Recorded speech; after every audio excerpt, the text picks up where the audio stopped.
36 minutos los que pasan de las 6 de la tarde. Vamos a charlar con Anabela Serventi, es psicóloga. Yo te comentaba antes los efectos de Katrina, ¿no? De la gente que lo perdió todo, que pierde la casa, el trabajo de toda la vida. Hoy hablaba con distinta gente, ¿no? Había gente que lo tomaba de una manera, a otro le pegaba de otra. Había una persona que tenía una panadería. Y habían perdido todo, pero no estaban preocupados por la panadería ni por las pérdidas materiales. Dijeron, che, la verdad que hoy es para laburar en otra cosa. Sí. Habían pedido prestada una moto de agua.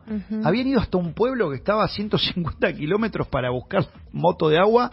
Habían vuelto y con la moto de agua habían rescatado más de 40 personas. Habían terminado rompiendo la moto de agua porque en el medio le dieron a tachos de basura, tronco, lo que sea. Entonces, pero tampoco estaban preocupados por haber perdido la moto de agua porque entendían que hoy la preocupación era otra. Dice, bueno, la panadería ya arrancará.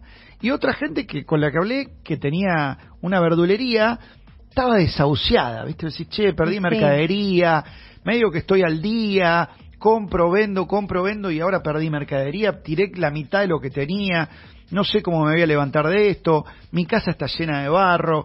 Bueno, cada uno lo procesa en el momento que puede, pero hay un daño psicológico atrás del daño que causa el agua en la inundación. Vamos a hablar de esto con Anabela. Anabela, ¿cómo estás? Hola, ¿qué tal? Buenas tardes, chicos. Buenas tardes. Ahí te estaba escuchando muy atentamente, hola, ¿cómo estás? Atentamente lo que decías, estas dos realidades que contabas, ¿no? El dueño de una verdulería y el dueño de una panadería, y por supuesto que la historia personal y el contexto sociocultural y económico que tenemos detrás es fundamental, ¿no? Hay un dicho dentro de la jerga por ahí psicológica, si querés, es de acuerdo de dónde vengas podés permitirte fallar cierta cantidad de veces, ¿no? Entonces, más allá de que podemos decir lo más importante es la vida, eso como máxima principal e indiscutible, pero la capacidad de reconstruirse no es la misma para todas las personas. Tal ¿verdad? cual. Claro, porque lo que yo te marcaba, ¿no, Anabela? Hay gente que lo perdió todo, ¿no? Sí. Y entonces decís, che, pero yo hice un montón de esfuerzo para llegar acá y en una jugada que no la vi, que no es mi culpa, y ahora digo, y volver a pararse, arrancar medio de cero, es muy difícil. Además hay gente que se deja vencer, que se cae. Sí, por supuesto, hay gente que no se recupera más afectivamente de este tipo de cuestiones. Este tipo de cataclismos naturales se consideran estresores únicos porque pasan, en el mejor de los casos, una única vez en tu vida, pero tienen tanto impacto que pueden dejar secuelas en términos, por ejemplo, de trastornos de estrés postraumático, ¿no? En términos de estrés postraumático, que es un cuadro que aparece cuando hay una situación de trauma y de shock, estamos hablando de una patología que los primeros síntomas pueden aparecer recién muchos años después. A partir de los 6 meses que sucedió el evento, al año, a los 20 años, cuando hay algo que te recuerda el evento, recién ahí pueden aparecer los primeros síntomas, ¿no? Que tienen que ver con flashbacks, con pesadillas, con desregulación de las emociones. Este tipo de eventos, más allá de que se reconstruya la ciudad, queda en la memoria para siempre. Vos pensás que muchas personas, más allá de lo material, también perdieron las memorias, ¿no? Perdieron álbumes de fotos, recuerdos de sus seres queridos, la posibilidad de la continuidad de un proyecto, no sé, chicos que de repente ahora tenían que empezar las clases y no tienen una escuela a donde ir, ¿no? Reconstruir lazos familiares, como decías vos, el esfuerzo por ahí de toda la vida para conseguir algo y se va, pero no solamente en términos socioeconómicos y materiales, sino también de experiencia personal, de proyectos. Sin duda. Es que para muchos va a pesar mucho más lo emocional. Pienso en mascotas, ¿no? Que todavía están siendo rescatadas, lo que significan para una familia, que son en muchos casos son un integrante más. También pensaba, doctora, en esto de qué hacer con lo que con eso que me pasó para poder salir adelante. ¿Qué se sugiere desde la psicología para decir, bueno, me paro desde este lugar para poder salir para adelante? Mira, siempre la elaboración por la repetición del discurso es fundamental, ¿no? Esta cosa de contar muchas veces cómo nos estamos sintiendo. Bien. Y el relato biográfico, casi cinematográfico, de las escenas que viste, de lo que se te pasó por adelante, de lo que hablaste con un vecino.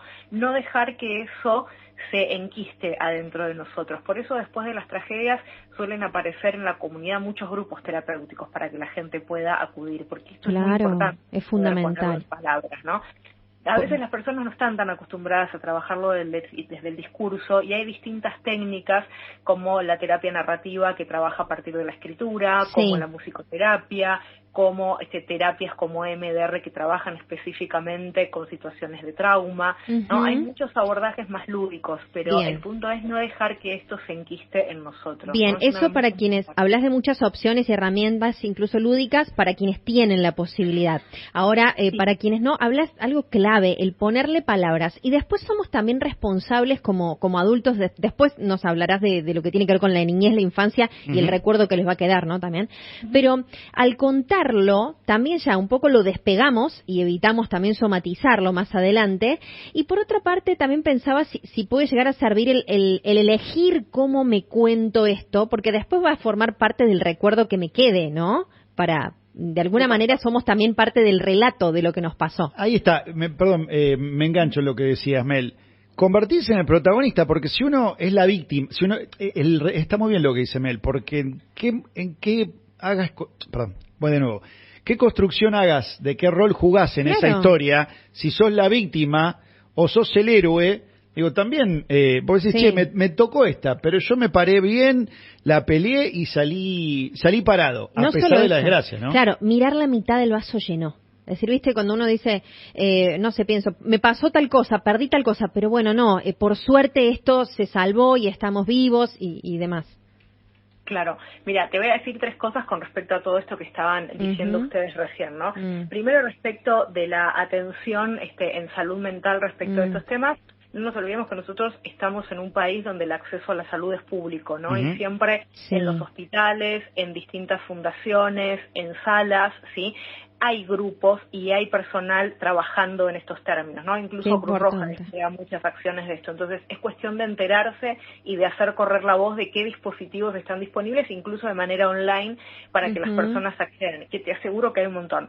¿Sí? Así que eso siempre tenerlo presente, ¿no? Que en términos de salud, importante. Se busca, encuentra, ¿no? Porque a veces hay que saber buscar, pero el que busca, encuentra. Y también es muy importante que lugares comunitarios como las escuelas se conviertan en sede de estos espacios en términos de prevención y promoción de la salud, ¿bien? Esto por un lado. Por otro lado, te quiero explicar un poco cómo se guarda la memoria de estos eventos de trauma, ¿sí? Porque nuestro cerebro tiene la función de mantenernos con vida, ¿no? Entonces, a lo largo de nuestra existencia va aprendiendo de las situaciones que pueden ser amenazantes y que nos pueden poner en peligro, ¿bien? Claro. Cuando hay una situación como esta, de trauma, de mucho temor, de mucha incertidumbre, tiene tanta activación emocional nuestro cuerpo que nuestro cerebro lo decodifica como que es un posible depredador, ¿no? Esto puede terminar con tu vida. Entonces, este recuerdo lo va a guardar por 2 vías, ¿sí?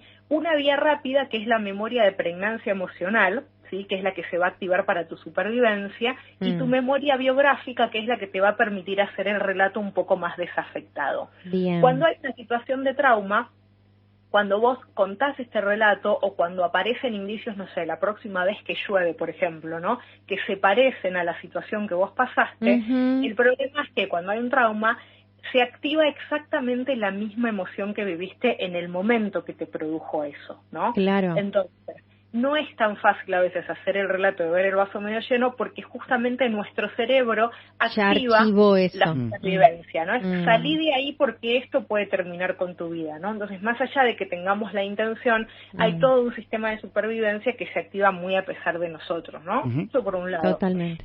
Y por otro lado, esto de cómo nos contamos las cosas es fundamental también, incluso cuando organizamos las ayudas. Ayer lo hablaba con un grupo justo a la noche, ¿no? Siempre, obviamente, cuando organizamos campañas de emergencia y de ayuda, vamos a lo fundamental, ¿no? El alimento no perecedero, lavandinas, colchones, leche en polvo, ¿bien? Para enviar. Lo que sucede con esta ayuda es que absolutamente es muy, muy, muy necesaria, pero por otro lado también deshumaniza y le quita identidad a las personas que reciben, ¿no? Una muy buena manera de organizar campañas de ayuda para quien quiere colaborar es pensar en todo lo que nosotros usamos durante el día, porque esas personas lo perdieron todo, ¿no? Entonces, está bien todo esto que se necesita, pero estas personas también perdieron peines, también perdieron mamaderas, también perdieron chupetes, también perdieron peluches de apego de los niños para que duerman tranquilos, ¿sí? También perdieron un montón de cosas a las que no les damos prioridad cuando armamos estas campañas. ¿Bien? Es clave lo que estás diciendo. Siempre uno trata de cubrirlo de primera necesidad, ¿no? Pero después hay detallitos del día a día que terminan siendo fundamentales. Incluso pensá en golosinas, en qué distinto es terminar una jornada estresante de limpieza y reparación pudiendo compartir un chocolate con el equipo de rescate, por ejemplo, ¿no? O cremas humectantes por cómo se daña la piel en este tema de la reconstrucción y que los negocios locales también perdieron su inventario, no tienen a dónde ir a comprarla. Bien, entonces cuando damos campañas también devolverles esta identidad, estas cosas que por ahí pueden parecer superfluas a la hora de armar una campaña de emergencia, pero que en realidad a la gente justamente los dota de esta continuidad de la normalidad, ¿no? Puedo tener objetos que antes tenía. Muchísimas gracias, Anabela, Sirvió muchísimo lo que nos explicabas. Gracias a ustedes. Que estén muy bien. Hasta la próxima. Ahí hablábamos con la psicóloga Anabela Serventi a propósito, ¿no? De el otro drama, el que queda después de que se va el agua, que te tenés que enfrentar al barro, ¿no? Y ver cómo salís del barro. Esa es la gran dificultad que se le plantea hoy a Bahía Blanca. Delta 90.